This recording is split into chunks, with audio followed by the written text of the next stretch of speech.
شهر رمضان الذي أنزل فيه القرآن هدى للناس وبينات من الهدى والفرقان اعوذ باللہ من الشیطان اللعین الرجیم بسم اللہ الرحمن الرحیم الحمد للہ وکفا وسلام علی عبادہ الذین اصطفى محمد وعطرتہ الطاہرہ واللعنۃ الدائمۃ علی اہلہا اما بعد۔ مسلسل سلسلہ گفتگو بیان دعائے روزانہ ماہ رمضان آپ کی خدمت میں پیش کی جا رہی ہیں۔ آج 15ویں تاریخ ہے ماہ رمضان کی، سرکار امام حسن مجتبیٰ علیہ السلام کی ولادت کا دن بھی ہے۔ اس دعا کے الفاظ کو دیکھتے ہیں کہ جو 15ویں دن امام معصوم علیہ السلام نے تعلیم فرمائی، اور اس کے پڑھنے کا ثواب بھی آپ کی خدمت میں عرض کرتے ہیں۔ بسم اللہ الرحمن الرحیم، اللہم ارزقنی فیہ طاعۃ الخاشعین، کہ اے پروردگار مجھے اس دن میں خاشع بندوں کی اطاعت کا رزق نصیب فرما، یعنی میرا نصیب قرار دے کہ میں اللہ کے خاشع بندگان خاشع کی اطاعت، ان جیسی اطاعت کر سکوں۔ وَشَرَحْ فِيهِ صَدْرِي بِإِنَابَةِ الْمُخْبِتِينَ، اور میرے سینے کو کشادہ کر دے تاکہ جو تواضع کرنے والے تیرے لوگ ہیں ان کی طرح سے میں بازگشت کر سکوں اور تیری بارگاہ میں پلٹ سکوں۔ انابت المخبتین، جو یقین رکھنے والے لوگ ہیں، جو تیری بارگاہ میں مخبتین ہیں، جو یقین رکھنے والے لوگ ہیں۔ بِأَمَانِكَ يَا أَمَانَ الْخَائِفِينَ، دو جملے ہیں اس دعا کے، اور تیسرے پہ دعا ختم ہو رہی ہے۔ بِأَمَانِكَ يَا أَمَانَ الْخَائِفِينَ، اور تجھے تیری ہی امان کا واسطہ ہے اے خائف لوگوں کے لیے امان۔ آج کے دن کی جو دعا ہے، اس دعا کی فضیلت، تلاوت کی فضیلت یہ ہے کہ من دعا بھی قضى اللہ لہ 80 حاجۃ من حوائج الدنیا و20 من حوائج الآخرہ۔ پروردگار عالم آج کے دن جو اس دعا کو پڑھتا ہے تو اس دنیا کی 80 حاجتوں کو پورا کرتا ہے، اور آخرت کی 20 حاجتوں کو پورا کرتا ہے اس دعا کی طرف۔ وَرُفِعَ لَهُ فِي جَنَّةِ الْفِرْدَوْسِ أَلْفَ مَدِينَةٍ فِي جَوَارِ النَّبِيِّينَ مِن نُورٍ يَتَلَأْلَأُ فِي كُلِّ مَدِينَةٍ، اور پروردگار عالم جنت الفردوس کے اندر اسے اس عالم میں بھیجتا ہے کہ جنت میں اس کے 1000 شہر ہیں، 1000 گھر نہیں، 1000 شہر ہیں، اور یہ 1000 شہر کہاں ہیں؟ فی جوار النبیین، نبیوں کے، انبیاء کے جوار کے اندر یہ 1000 شہر ہیں۔ من نور، ایک ایسے نور کے ساتھ یہ منور ہیں۔ یتلألأ فی کل مدینۃ الف غرفۃ، اور ہر شہر کے اندر 1000 کمرے ہیں کہ جو ایک نور کے ذریعے سے چمک رہے ہیں۔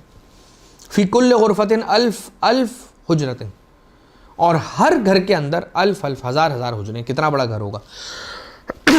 ما نشتہی الانفس وتلذ الاعین، اور اس کے اندر ہر وہ چیز موجود ہوگی کہ جو انسان کا نفس چاہتا ہے، انسان کو خواہش ہوتی ہے، اور اس کی آنکھیں دیکھنا چاہتی ہیں، وہ اسے ملے گا۔ جو اس کا نفس چاہتا ہے وہ اسے ملے گا، جو آنکھیں دیکھنا چاہتی ہیں وہ اسے ملے گی، ہر وہ چیز جس کی وہ خواہش رکھتا ہے۔ یہ آج کے دن کی دعا کا ثواب، کی تلاوت کا ثواب کیا ہے؟ پہلا فقرہ اس دعا کا، اللہم ارزقنی فیہ طاعۃ الخاشعین، کہ پروردگار مجھے اس دن میں خشوع کرنے والے افراد کی اطاعت جیسی اطاعت کرنے کی توفیق عنایت فرما۔ خاشع بندوں کی اطاعت، خشوع کسے کہتے ہیں؟ کسی بھی چیز کو نرمی کے ساتھ حاصل کرنا، یا کسی بھی چیز میں انسان نرمی دکھانا، اسے خشوع کہتے ہیں۔ اب یہ جو خشوع ہے وہ پہلے انسان کے دل میں حاضر ہوتا ہے، اور یہ حالت اس کے بعد اس کی آنکھوں تک آتی ہے، اور پھر یہ خشوع جو ہے وہ اس کی سماعت کے اندر پہنچتا ہے۔ انسان کا پورا بدن خاشع ہو جاتا ہے، جھک جاتا ہے، نرم ہو جاتا ہے، ملائم ہو جاتا ہے، اور بچھ جاتا ہے اس فرد کے سامنے جس کے سامنے وہ خشوع دکھا رہا ہوتا ہے اور کر رہا ہوتا ہے۔ روایت میں یہ ملتا ہے کہ پیغمبر اکرم صلی اللہ علیہ وسلم نے ایک شخص کو نماز پڑھتا ہوا دیکھا، اور وہ نماز کی حالت میں اپنی داڑھی کو موو کر رہا تھا یا اس میں ہاتھ پھیر رہا تھا یا اس سے کھیل رہا تھا. رسول صلی اللہ علیہ وآلہ وسلم نے فرمایا لو خشع قلبہ لخشعت جوارحہ، اگر اس کا دل خشوع کی عالم میں ہوتا تو اس کے پورے بدن کے اعضاء و جوارح وہ بھی خشوع کے عالم میں ہوتے. نماز کے اندر خشوع کرنا ہوتا ہے کیا؟ اپنے ہاتھ اور اپنے پورے بدن کو پروردگار عالم کے سامنے ایسے سر تسلیم خم کر دے، جھکا دے، سرنڈر کر دے، ایسے کھڑا ہو جائے کہ جیسے بارگاہ الہی کے اندر سرنڈر ہو کے کھڑا ہوا ہے. لہذا پروردگار عالم کے ذکر کے لیے اس کی نماز کے اندر انسان کو چاہیے کہ اپنے آپ کو خشوع کے ساتھ اور نرمی کے ساتھ اور آمادگی کے ساتھ حاضر کرے اور لے کر جائے. اس کے لیے اپنی آنکھوں کو جھکا لے، اپنے ذہن کے تصورات کو جھکا لے، اپنے دل کو جھکا لے، اور صرف یہ خشوع جو ہے وہ انسان کے بدن کا نہ ہو، دل کا خشوع بھی ہو. اب کیا چیز ہے کہ جو انسان کو اسی دعا کے جملے کیا ہیں؟ وَشْرَحْ فِيهِ صَدْرِي بِإِنَابَةِ الْمُخْبِتِينَ، مجھے شرح صدر عنایت فرما انابت المخبتین، مخبتین کی انابہ کی طرح سے. کیا ہے شرح صدر؟ شرح صدر کے لیے کچھ چیزیں جو ضروری ہیں کہ جو انسان کے اندر ہونی چاہیے تو پھر اسے شرح صدر کی منزل نصیب ہوتی ہے. نمبر 1، اسے ڈبل مائنڈڈ نہیں ہونا ہے، دو دلی سے باہر آنا ہے، اور یکسوئی کے ساتھ اسے ایک راستے کا تعین کرنا ہے اور اسی راستے پر چلنا ہے. اس راستے پر آنے کا مصمم اور پختہ ارادہ کر کے آنا ہے کہ اس کے بعد اب بیک نہیں ہو سکتا، وہ پیچھے نہیں جا سکتا، اب اسی پہ آگے بڑھنا ہے. مشکل آئے، مصیبت آئے، امتحان آئے یا کوئی مرحلہ آئے، اسی راستے سے ہو کے گزرنا ہے. اور اس کے اندر اپنے دل کو کشادہ کر لے، کھلے دل کے ساتھ وہ کام انجام دے. نمبر 1. نمبر 2، اچھے اخلاق سے پیش آنا، یہ شرح صدر کے لیے بہت ضروری ہے. نمبر 3، عیبوں کی پردہ پوشی کرنا، دوسرے کے عیبوں پر پردہ ڈالنا، اس سے شرح صدر پیدا ہوتا ہے. اور نمبر 4، سکون، اطمینان، متانت، وقار، سکینت، یہ انسان کو اپنے اندر رکھنی ہے. آپ نے دیکھا ہوگا بہت سارے لوگ ہوتے ہیں جو بالکل کام ہوتے ہیں اور بہت غور سے اور سکون سے آپ کی بات سن رہے ہوتے ہیں، اور جب وقت آتا ہے تب بولتے ہیں، اور جب وہ بولتے ہیں تو ان کی بات میں، الفاظ میں اتنا اثر ہوتا ہے کہ جو سیدھا آپ کے دل میں جا کے بات اتر جاتی ہے.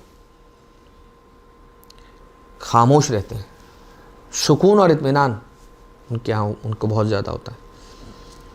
صبر اور غصے کو پی جانا، یہ شرح صدر کے لوازم میں سے، اس کی کنڈیشنز اور اس کی ریکوائرمنٹس میں سے ایک ریکوائرمنٹ ہے. تو کیا؟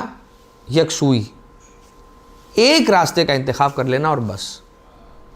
اچھے اخلاق کے ساتھ پیش آنا، عیبوں پہ پردہ ڈالنا دوسروں کے، سکون اور اطمینان اور متانت اپنے اندر لے کر آنا، توقف اور رک کے، بے وقوف نہیں ہونا، توقف ہونا، صبر کے ساتھ اور غصے کو پی جانے کے ساتھ کرنا، یہ انسان کو شرح صدر دلواتے ہیں. اور کون سی ایسی چیزیں ہیں کہ جو شرح صدر انسان کو دلاتی ہیں؟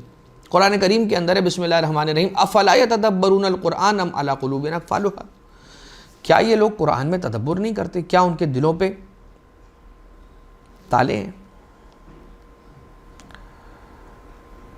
قرآن میں تدبر کرنا انسان کو شرح صدر دلواتا ہے. اور کیا چیز؟ ذکر الہی.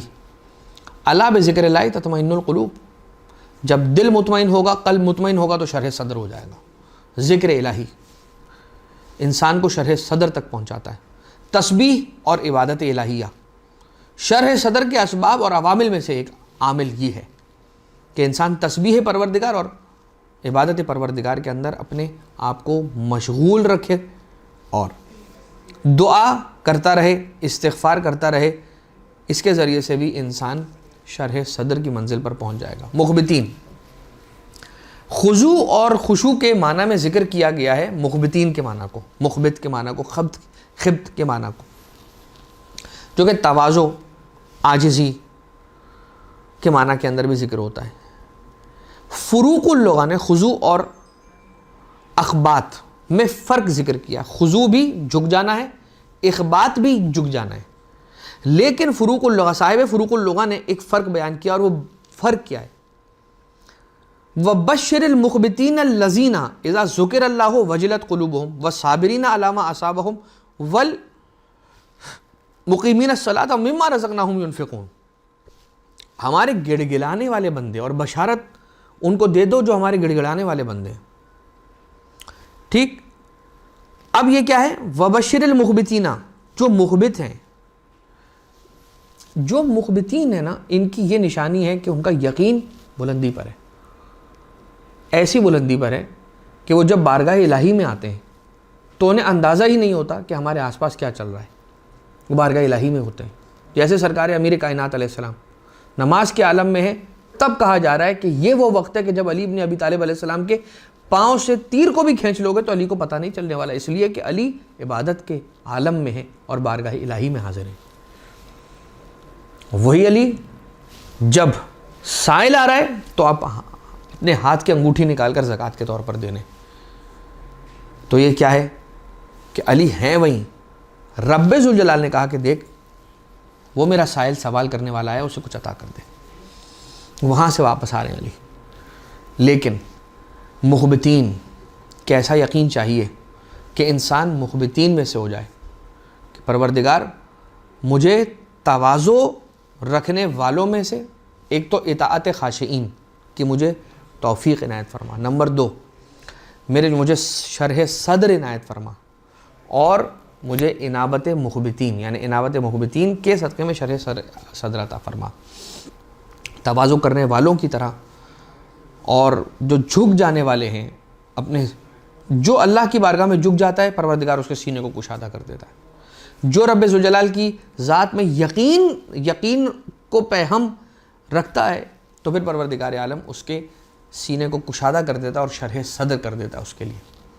لہٰذا رب ذوالجلال سے دعا کرتے ہیں کہ بار الہ پروردگار، تجھے واسطہ محمد و آل محمد کا، تجھے تیری امان کا واسطہ، اے خوف زدہ لوگوں کی امان، اے پروردگار تجھے تیرے محبوب ترین بندوں کا واسطہ، ہمیں شرح صدر عنایت فرما کہ ہمارا سینہ کشادہ ہو جائے، ہمارا یقین اور بڑھ جائے تیری ذات پر، اہل بیت اطہار علیہ السلام پر ہمارا یقین بڑھ جائے، ان کی معرفت میں اضافہ ہو جائے، اور ہمیں اپنی ایسی اطاعت کرنے کی توفیق عنایت فرما کہ جو تیرے خاشع بندے، جو تیرے سامنے آ کر سرنڈر ہو جانے والے ہیں، جھک جانے والے، بچھا دینے والے لوگ ہیں، ان کی طرح کی ہمیں عبادت کرنے کی پروردگارہ تو توفیق عنایت فرما۔ وما علینا الا البلاغ المبین، وصلی اللہ علی محمد وآلہ الطیبین الطاہرین۔